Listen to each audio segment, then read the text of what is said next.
ที่เราเฮามีพลังเข้มแข็งเฮามีแสงเยืองทางสว่างไสวเฮามีพักนำพาสลาดส่องใสเฮาจึงได้มีวันนี้สัตย์ที่เราเฮามีพลังล้นเหลือเฮาอยู่เหนือความล้าหลังทางปัญญาเฮาเรียนรู้สู่เอาทุกวิชาพัฒนาความเสมอภาคหญิงชายติดพันกับการพัฒนาประเทศชาติสบายดีท่านผู้ชมที่เคารพและรักแพงทุกท่านขอต้อนรับท่านเข้าสู่รายการแม่หญิงลาวท่านผู้ชมมาพบกันในมื้อนี้ก็อยู่ในระยะที่ทั่วภาคทั่วรัฐและทั่วปวงชนลาวทั้งชาติสืบต่อเฉลิมฉลองวันสร้างตั้งพรรคประชาชนปฏิวัติลาวครบรอบ70ปีอย่างมีเนื้อในความหมายและเป็นขบวนการฟดฟื้น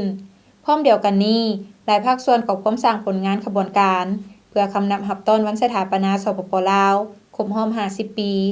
วันคล้ายวันเกิดท่านประธานไกรสอนพรหมวิหารครบรอบ105ปีและการก้าเกียมเฉลิมฉลองวันสร้างตั้งสหพันธ์หญิงลาวครบรอบ70ปีไปพร้อมเดียวกันนี้สหพันธ์หญิงลาวแต่ละขั้น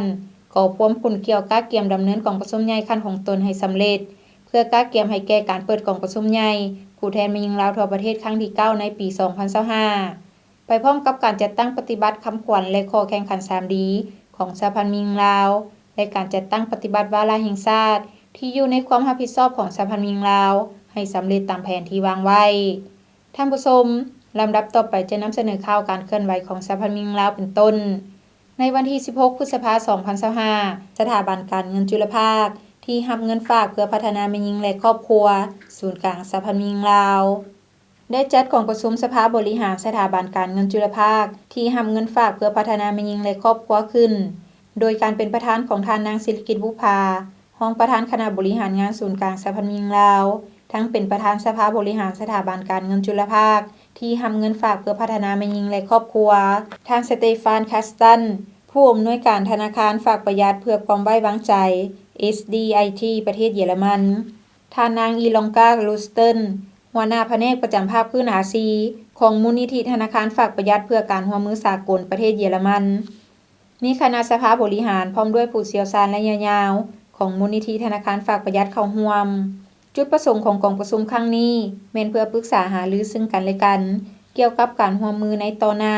ระหว่างสถาบันการเงินจุลภาคที่รับเงินฝากเพื่อพัฒนาแม่หญิงและครอบครัวและธนาคารฝากประหยัดเพื่อความไว้วางใจ SDIT ประเทศเยอรมัน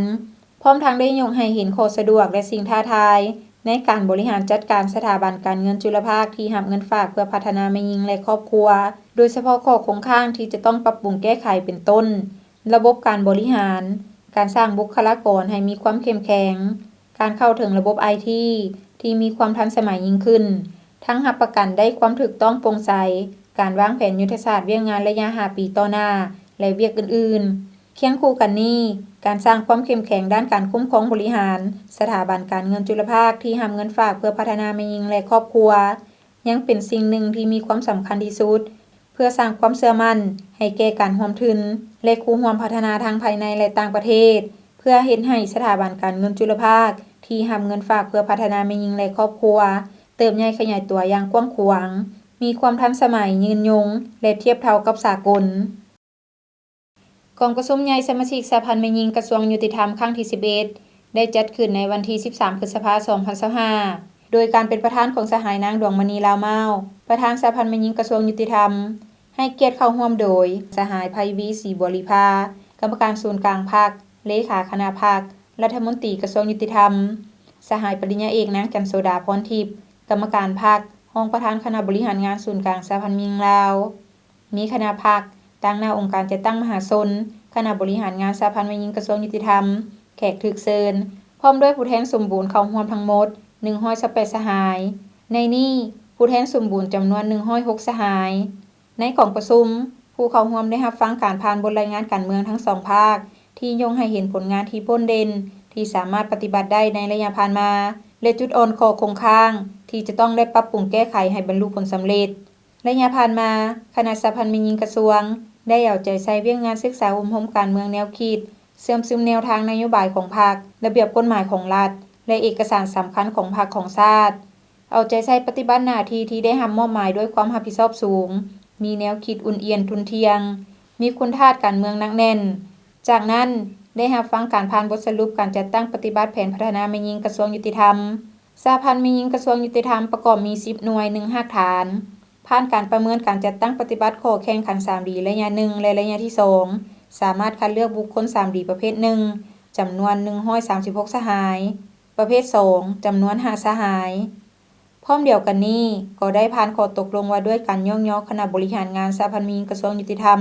สมัยที่10ที่มีผลงานในการนำพาซี่นำเวียกงานแม่หญิงระยะ5ปีหลังจากนั้นผู้แทนสมบูรณ์ได้ป้อนบัตรคัดเลือกเอาคณะบริหารงานสหพันธ์แม่หญิงกระทรวงยุติธรรมสุดใหม่จำนวน13สหายกองประชุมครั้งปฐมฤกษ์ได้เป็นเอกภาพการเลือกเอาสหายนางเกมบุราไสยวงศ์เป็นประธานสหายนางเพชรสมัยไสมงคลเป็นรองประธานสหายนางรจนาเข็มทองเป็นรองประธานทั้งเป็นประธานกฎกาและสหายนางคำสมัยจันทร์สมรเป็นคณะทั้งเป็นรองประธานกฎกาโอกาสที่มีความหมายสำคัญนี้ผู้เข้าร่วมได้รับฟังการโอ้ลมจากสหายไพวีศรีบริภาและสหายปริญญาเอกนางจันทร์โสดาพรทิพย์ซึ่งทั้งสองสหายได้เน้นให้คณะบริหารงานสหพันธ์แม่หญิงสุดใหม่สืบต่อจะใช้เวียงงานศึกษาอบรมการเมืองแนวคิดให้สมาชิกมีการปรับปรุงการจัดตั้งแบ่งความรับผิดชอบอย่างละเอียดเอาใจใส่และเป็นเจ้าการในการพัฒนาตนเองรอบด้านถือเอาข้อแข่งขัน 3D ติดพันกับหน้าที่การเมืองของตนสืบต่อเสริมขยายความสามัคคีฮักแพงมีความจริงใจช่วยเหลือซึ่งกันและกันเพิ่มทวีเวียงงานติดตามกฎกาการจัดตั้งปฏิบัติเวียงงานรอบด้านของสหพันธ์แม่หญิงและนำเอาผลสำเร็จของประชุมใหญ่ครั้งนี้ไปพันขยายให้สอดคล้องกับหน้าที่การเมืองของตนเพื่อให้มีประสิทธิภาพและประสิทธิผลตามคาดหมายที่วางไว้วันที่16พฤษภาคม2025ห้องการคณะกรรมาการแห่งชาติเพื่อความก้าวหน้าของแม่หญิงแม่และเด็ก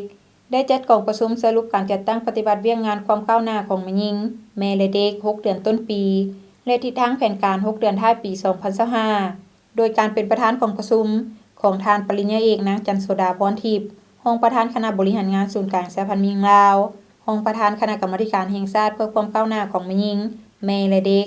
มีคณะองค์การคณะกรรมาการแห่งชาติเพื่อความก้าวหน้าของแม่หญิงแม่และเด็กแขกถูกเชิญจากคณะกรรมาการเพื่อความก้าวหน้าของแม่หญิงแม่และเด็กกระทรวงองค์การและพนักงานที่เกี่ยวข้องเข้าร่วมในวาระของประชุมผู้เข้าร่วมได้รับฟังการผ่านทางบทสรุปการจัดตั้งปฏิบัติเวียงงาน6เดือนต้นปีและ6เดือนท้ายปี2025การผ่านทางข้อตกลงคณะรับผิดชอบทางแผนดำเนินงานแห่งชาติเพื่อความเสมอภาคหญิงชาย5ปีครั้งที่5 2026-2030แผนดำเนินงานแห่งชาติเพื่อแม่และเด็กแผนดำเนินงานแห่งชาติเพื่อป้องกันและลดล้างความรุนแรงต่อแม่หญิง5ปี2026-2030แนะนำการสรุปแผนดำเนินงานแห่งชาติเพื่อความเสมอภาคหญิงชายติดพันกับบรรดาคาดหมายสู่ชนการนำเสนอแนะนำการสรุปแผนดำเนินงานแห่งชาติเพื่อแม่และเด็ก2021-2025จากนั้นผู้เข้าร่วมได้แลกเปลี่ยนบทเรียนประกอบความคิดเห็นต่อบรรดาเอกสารข้างเทิงเพื่อเฮ็ดให้การจัดตั้งปฏิบัติเวียงงานดังกล่าวในต่อหน้าของแต่ละภาคส่วนได้ดำเนินไปด้วยดีมีผลสำเร็จและมีประสิทธิภาพในวันที่16พฤษภาคม2025สหพันธ์แม่หญิงห้องว่าการสำนักงานนายกได้สรุปผลการจัดตั้งปฏิบัติข้อแข่งขัน 3D ประจำปี2024และทิศทางแผนการประจำปี2025ให้เกียรติเข้าร่วมโดยท่านบัวคงนามวงศ์กรรมการศูนย์กลางพรรคเลขาคณะพรรครัฐมนตรีห้องว่าการสำนักงานนายกรัฐมนตรีและท่านนางบุญนักดาลังแก้วประธานสหพันธ์แม่หญิงห้องว่าการสำนักงานนายกรัฐมนตรีพร้อมด้วยแขกถูกเชิญและสมาชิกสหพันธ์แม่หญิงห้องว่าการสำนักงานนายกรัฐมนตรีเข้าร่วมในวาระของประชุมผู้เข้าร่วมได้รับฟังการผ่านบทสรุปการเคลื่อนไหวเวียงงานแม่หญิงและสรุปผลการจัดตั้งปฏิบัติข้อแข่งขัน 3D ประจำปี2024และทิศทางแผนการประจำปี2025ซึ่งระยะผ่านมาสหพันธ์แม่หญิงห้องว่าการสำนักงานนายกรัฐมนตรีได้เอาใจใส่ศึกษาอบรมการเมืองแนวคิดให้สมาชิกมีความอุ่นเอียนทุนเทียงปัจจุบันองค์การจัดตั้งสหพันธ์แม่หญิงห้องว่าการสำนักงานนายกรัฐมนตรีประกอบมี1รากฐาน7หน่วยขึ้นกับมีสมาชิกทั้งหมด110สหายผ่านการประเมินการจัดตั้งปฏิบัติข้อแข่งขัน 3D ประจำปี2024สามารถคัดเลือกบุคคล 3D ประเภท1ได้จำนวน110สหายหลังจากนั้นต่างหน้ารากฐานหน่วยสหพันธ์แม่หญิงได้ขึ้นรับใบย่องยอในการจัดตั้งปฏิบัติข้อแข่งขัน 3D ประจำปี2024และจับมือแข่งขันกัน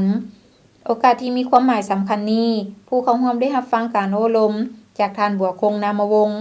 ซึ่งท่านได้เน้นให้คณะสาพันธ์มีหญิงฮักฐานหน่วย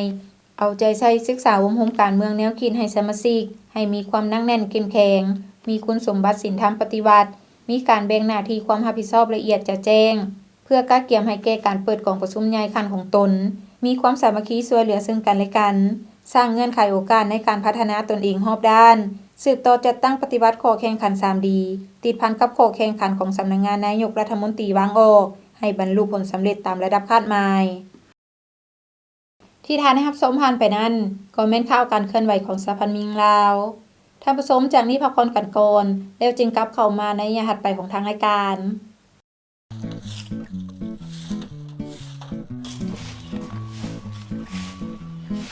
สบายดีพ่อตู้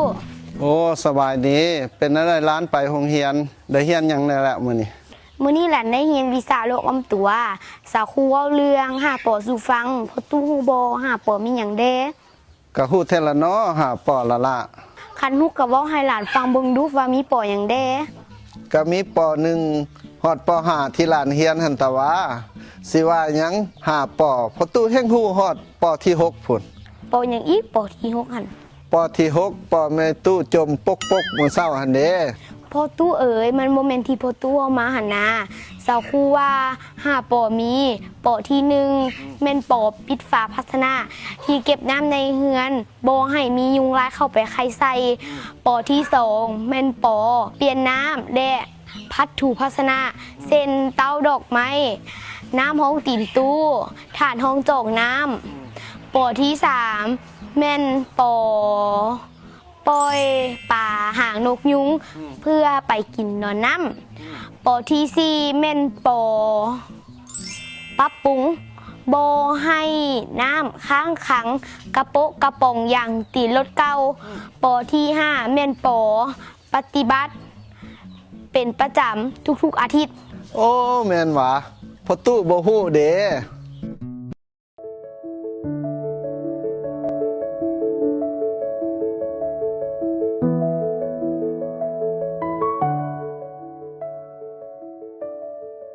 โอ้ยเลิกเวรละน้อยไปดื่มต่อบ่ไปนั่งดื่มต่อจากน้อยบ่ เอาไปซะอีก บนเก่าหั่นล่ะบนเก่าเมื่อวานนี้ละ มีผู้สาวเห็นบ่เพื่อจะไป บ่พอดียังบ่อยากกลับนะเพราะว่าเมื่อวานนี้ไปกินเมาแล้วแบบกลับเมืองเฮือนเรามีปากเสียงกับลูกกับเมียหน่อยนึงก็เลยว่า อ่ะ ได้ลงไปซุกเพิ่นล้มเพิ่นก็เจ็บหนิดนึงแหละก็เลยแบบยังบ่อยากกลับรู้สึกผิดนะยังบ่อยากกลับนะ โอ้บ่อยากกลับเฮือนแล้วอยากไปดื่มต่อเพื่อให้มันลืมหั่นว่าโอ้บ่เฮ็ดได้น้องเอ้ยแนวนั้นบ่เฮ็ดได้อยากแนะนำน้องแนวนี้ การใช้ความรุนแรงกับครอบครัวกับลูกกับเมียน่ะมันผิดกฎหมายเด้น้องเอ้ยแนะนำน้องนี่นะแต่นี่ต่อไปบ่อยากให้เฮ็ดได้บ่จังซี่น่ะแล้วให้น้องมันกลับเมื่อก่อนสาว่าน่ะเรื่องดื่มมันให้หยุดซะก่อนบ่ฟ้าวกลับไปทำความเข้าใจไปปรับความเข้าใจไปขอโทษกับลูกกับเมียที่ว่าได้เฮ็ดไปแล้วนะกลับไปแล้วไปเว้ากับเราแต่นี่ต่อไปค่อยจะบ่เฮ็ดให้เจ้าเป็นนั้นอีกเพื่อให้ครอบครัวเฮามีความสุขเจริญรุ่งเรืองให้เป็นครอบครัวที่อบอุ่นคือว่านำพาครอบครัวกับลูกกับเมียนี่ไปในทางที่ดีแต่ว่าบ่ให้เฮ็ดนะได้บ่อ้ายเว้านี่ได้บ่หยุดก่อนมื้อนี้บ่ดื่ม เดี๋ยวขอบใจได้นะซั่นเนาะก็เลิกเวรแล้วสิกลับเฮือนเลยซั่นนะ กลับไปซะน้องกลับไปซะ เดี๋ยวโอเคขอบใจได้เด้อ โอ้เอากลับกลับ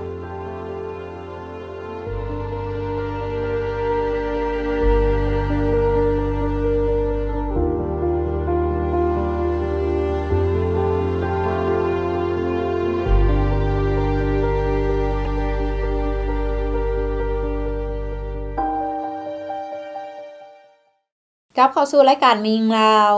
ท่านผู้ชมสำหรับระยะนี้ทางรายการขอนำเสนอการสร้างเศรษฐกิจครอบครัวแต่ว่าจะเป็นการผลิตหยังและอยู่ไสนั้นเชิญทานรับชมได้จากทางทีมงาน การตำหูกทอไหมแม่นเป็นเอกลักษณ์ที่เป็นมูลเสื้อของมีหญิงลาวมาตั้งแต่ดนนานเอื้อยน้องแม่หญิงบ้านดอนบุงเมืองตุ้มล้านแขวงสารวันมีมูลเสื้อดุมันในการตำหูกทอไหมเป็นเอกลักษณ์เฉพาะที่สืบทอดมาฮอดปัจจุบัน ดังนั้นเพื่อเป็นการส่งเสริมเอื้อน้องแม่หญิงภายในบ้านให้มีเวียกเฮ็ดงานทำที่มั่นคงทั้งเป็นการส่งเสริมสีไม้ลายมืออันปราณีตเฮ็ดให้ได้มาตรฐานและรับประกันคุณภาพเพื่อดึงดูดลูกค้าและให้ลูกค้ายอมรับในสีมือของเอื้อน้องแม่หญิงภายในบ้านดังนั้นสหพันธ์แม่หญิงเมืองตุ้มลานจึงได้เฮ็ดหนังสือเสนอถึงคณะนำของเมืองเพื่อขออนุญาตสร้างตั้งกลุ่มหัตถกรรมตำแพนของสหพันธ์แม่หญิงบ้านดอนบุงเมืองตุ้มลานแขวงสารวัน ในระยะผ่านมาสหพันธ์แม่หญิงเมืองตุ้มลานของพวกเฮาก็ได้ลงมาสุกโยเกี่ยวกับกลุ่มหัตถกรรมตำแพนของสหพันธ์แม่หญิงเมืองตุ้มลานและย้อนว่าในเมืองตุ้มลานนี่แม่นถือเป็นสำคัญสำหรับกลุ่มสำหรับการตำแพนแพร่เนาะของน้องแม่หญิงของพวกเฮาและเป็นหีดข้องสืบต่อกันมาตั้งแต่ใดเนาะสหพันธ์แม่หญิงเมืองของพวกเฮาได้ลงสุกโยแต่ต้นปี 2020 เนาะให้สร้างกลุ่มหัตถกรรมตำแพนในจำนวน10ครอบครัวทางสหพันธ์แม่หญิงของพวกเฮาก็ได้ลงมาช่วยเหลือเนาะเบื้องต้นแม่นในจำนวนเงิน5 ล้านกีบเพื่อเป็นทาแห้งให้เขาเนาะในการสร้างกลุ่มหัตถกรรมตำแพนในจำนวน10ครอบครัวนั้นได้ครอบครัวหนึ่ง500,000 กีบเนาะที่ว่าสหพันธ์แม่หญิงพวกเฮาได้มาลงมาปลุกระดมสุกโยเขาเนาะสืบทอดอันนั้นหีดของประเภทนี้เนาะเพราะว่าส่วนเผ่ากระต่างของพวกเฮาแม่นการตำแผ่นแพร่นี่ถือเป็นอาชีพสำห้องจากการเฮ็ดไร่เฮ็ดนาเนาะแม่นการตำหูกเท่าไม้นี้การตำหูกเท่าไม้ของสหพันธ์แม่หญิงของพวกเฮานี่ในตำถึงยามแล้งและยามฝนถึงว่าเขาจะออกไปทำการผลิตแต่ว่าสมาชิกแม่หญิงเฮาก็ได้ออกไปตำอยู่ไร่อยู่นาเนาะเพื่อมาสอกแรงรายรับให้ครอบครัวเนาะทิศทางในตอนหน้าเนาะพวกเฮาก็ได้สุกโยแล้วก็ให้เขาได้ตำเป็นสินค้าเนาะคือปัจจุบันนี้ก็มีส่วนล่วงหลายเนาะที่ว่าอันนั้นที่เขาตำแล้วเนาะแล้วพวกเฮาได้มาส่งเสริมเขาได้รับจากเขาแล้วไปส่งขายออกอันนั้นต่างเมืองต่างแขวงเนาะแล้วก็นำอันนั้นตัวแทนเนาะคือมันมีตัวแทนของเมืองเฮาก็มีหลายครอบครัวเติบที่ว่าเขาได้นำไปวางแสดงอยู่ในงานต่างๆเนาะของเมืองของแขวงสำหรับในทัวร์เมืองตุ้มลานของพวกเฮานี้เนาะสหพันธ์แม่หญิงของพวกเฮาก็ได้ลงสุกโยเนาะเกี่ยวกับการตำแพนเนาะอยู่ในทัวร์เมืองนี่เนาะบ่ให้วางงานหั่นแหละให้มีเวียกเฮ็ดงานทำเนาะเพื่อสร้างอาชีพเสริมเฮาก็ได้ลงสุกโยแต่ละบ้านนอกจากบ้านดอนบุงก็ยังมีอีก36บ้านเนาะเมืองตุ้มลานเฮามี37บ้านพวกเฮาก็ได้ลงสุกโยเกี่ยวกับการตำแพนนี้เนาะแต่เพื่อเป็นรายได้หั่นแหละให้แก่ครอบครัวการตำของกลุ่มหัตถกรรมตำแพนของสหพันธ์แม่หญิงบ้านดอนบุงแม่นจะเน้นสินอยู่5ลายที่มีมาแต่ดนนานแล้วคือสินมัดมีลายป่าผาอองสินมัดมีลายขี้เข็บแมงดาสินมัดมีลายตะแคใส่เอียนใบลายสินมัดมีลายขุนลูนางอ้วสินมัดมีลายตัดผมในจำนวน5ลายนี้แม่นสามารถแปรรูปเป็นผลิตภัณฑ์ได้หลายชนิดตื่มอีกและได้รับฮ้องเป็นสินค้า1เมือง1ผลิตภัณฑ์ของเมืองตุ้มลานสำหรับการขายแม่นทางสหพันธ์แม่หญิงเมืองได้นำเอาผลิตภัณฑ์ของกลุ่มไปขายเวลามีงานเฉลิมฉลองวันสำคัญต่างๆอยู่ภายในเมืองแขวงและต่างแขวงนอกจากนั้นก็มีลูกค้าทางภายในและต่างประเทศที่มาท่องเที่ยวในเมืองแล้วนำมาซื้ออยู่บ้านเลยซึ่งราคาเริ่มต้นแม่น 100,000 กีบต่อผืนขึ้นไปซึ่งเฉลี่ยรายรับบางครอบครัวแม่น46 ล้านกีบต่อปีผ่านการสร้างตั้งกลุ่มหัตถกรรมตำแพนสามารถเฮ็ดให้ชีวิตการเป็นอยู่ของเอื้อยน้องแม่หญิงนับมือนับดีขึ้นเป็นการสร้างอาชีพที่มั่นคงและสร้างรายรับให้แก่เอื้อยน้องแม่หญิงก็คือครอบครัวเพื่อเฮ็ดให้ครอบครัวหลุดพ้นออกจากความทุกข์ยากและพัฒนาดีขึ้นเทื่อละก้าวสำหรับทิศทางในต่อหน้า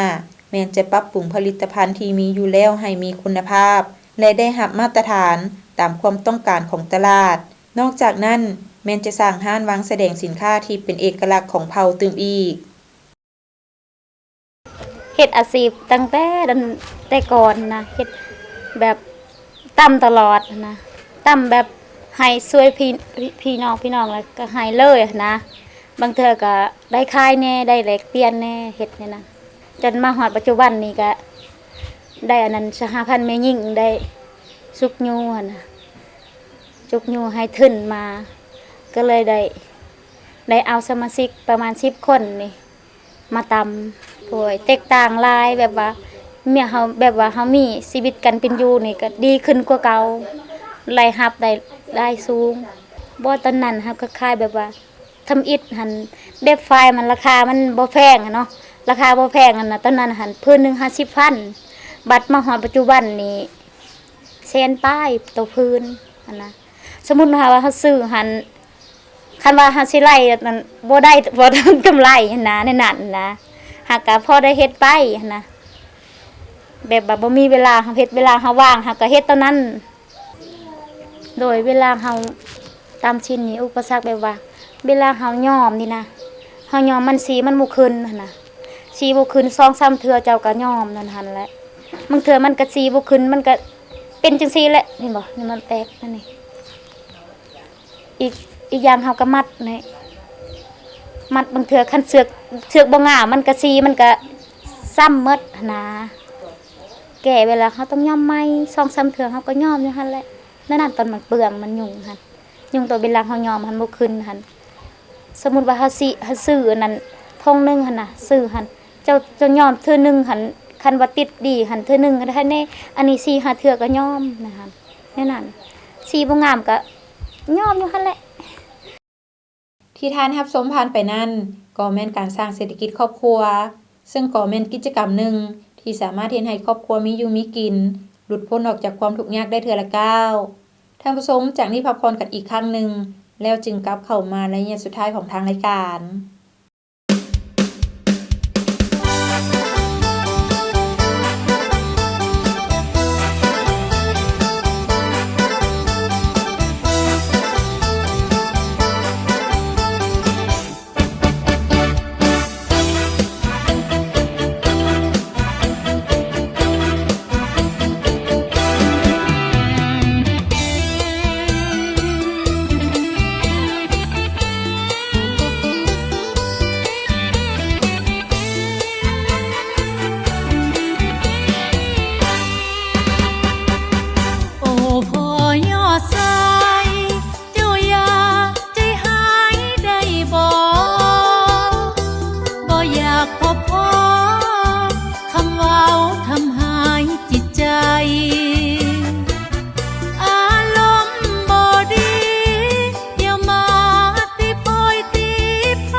ขอโท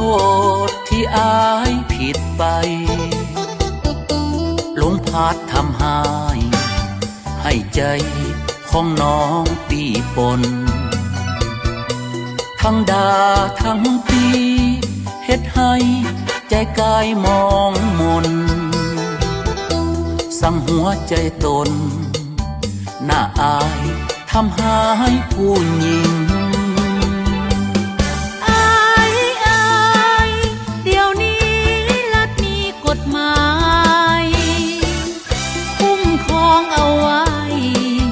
สิทธิเด็กและผู้หญิงอย่ามาใส่ละลายโทษจะทั้งทีแท้ทำจริงในข่าวกลการกฎหมายโอ้อายหูแล้วจะบอกทำให้น้องนางครอบครัวอยู่เฮียงเคียงข้างดูแลลูกเต้าหญิงสายถ้าอายพังพาจงช่วยยับยั้งเตือนไว้ศิษาเมื่อภาพหญิงสายบ่มีภัยต้องทำให้กันหยุดใส่ความหุนแหงต่อน้องและลูกสาวเด้อโดยไอ้จะบ่เห็นอีกแล้ว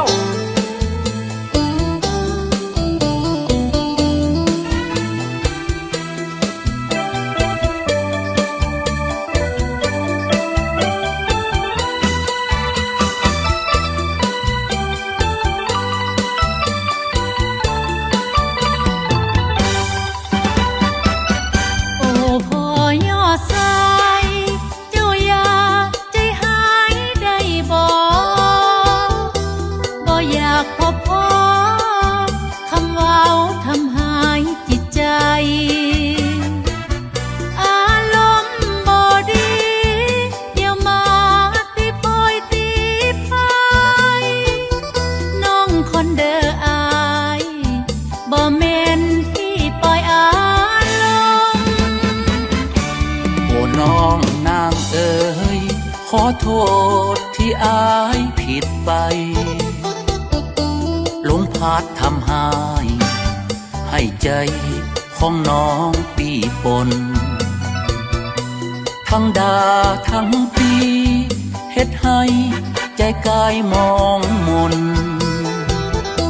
สั่งหัวใจตนน่าอายทำให้ผู้หญิงเดี๋ยวนี้รัฐมีกฎหมายคุ้มครองเอาไว้สิทธิเด็กและผู้หญิงอย่ามันสายละลายโทษจะทั้งทีเฮ็ดแท้ทำจริงในข่าวควรการกฎหมายโอ้อายหูแล้วจะบอกทำให้น้องนางครอบครัวอยู่เฮียงเคียงข้างดูแลลูกเต้าหญิงสายถ้าอายพังพาดจงช่วยยับยั้งเตือนไว้ศิษาเมื่อภาพหญิงสายบ่มีภัยต้องทำให้กัน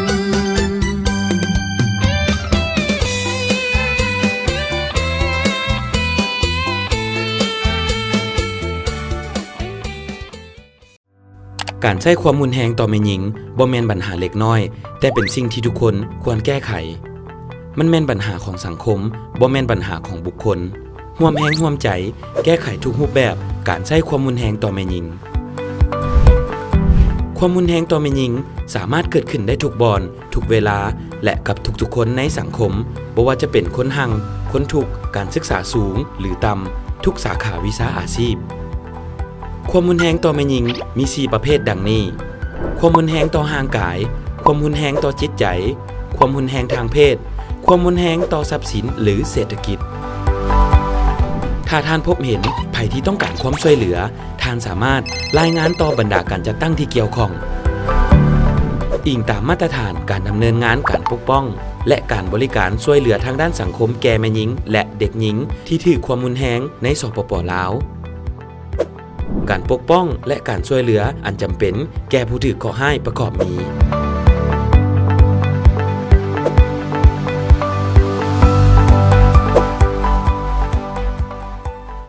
ท่านสามารถโทรหาเบอร์โทรให้คำปรึกษาของสหพันธ์แม่หญิงลาว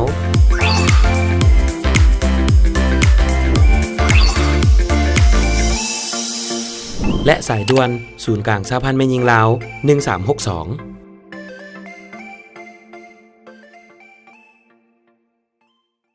กลับเข้าสู่ระยะสุดท้ายของทางรายการท่านผู้ชมสำหรับระยะสุดท้ายนี้ถ้าหากท่านผู้ชมท่านใดอยากมีคำคิดคำเห็นหรือขอตำหนิติชมรายการท่านก็สามารถโทรศัพท์เข้ามาได้ตามเบอร์ที่ขึ้นอยู่ในหน้าจอขณะนี้และนอกจากนี้ท่านผู้ชมยังสามารถเบิ่งรายการแม่หญิงลาวขึ้นหลังได้ทาง YouTube โดยพิมพ์คำว่ารายการแม่หญิงลาวหรือว่าจะเข้าไปที่เว็บไซต์ก็ได้เช่นเดียวกันที่ www.laowomenunion.org.la ท่านผู้ชมอย่าเสพติดเป็นอันตรายต่อสุขภาพและอนาคตของคนหุ่นนุ่มที่เป็นหุ่นสืบทอดที่เป็นกำลังแห่งสำคัญในการปกป้องรักษาและสร้างสรรค์พัฒนาประเทศชาติดังนั้นพวกเราทุกคนจงร่วมแรงร่วมใจกันต้านและสกัดกั้นปัญหายาเสพติดให้หมดไปจากสังคมลาวท่านผู้ชมมาฮอดนี้เวลาของทางรายการก็หมดลงแล้วผู้ดำเนินรายการพร้อมด้วยทีมงานรายการแม่หญิงลาวขอลาท่านผู้ชมไปก่อนพบกันใหม่ในมื้อหน้าสำหรับมื้อนี้ขอขอบใจสบายดี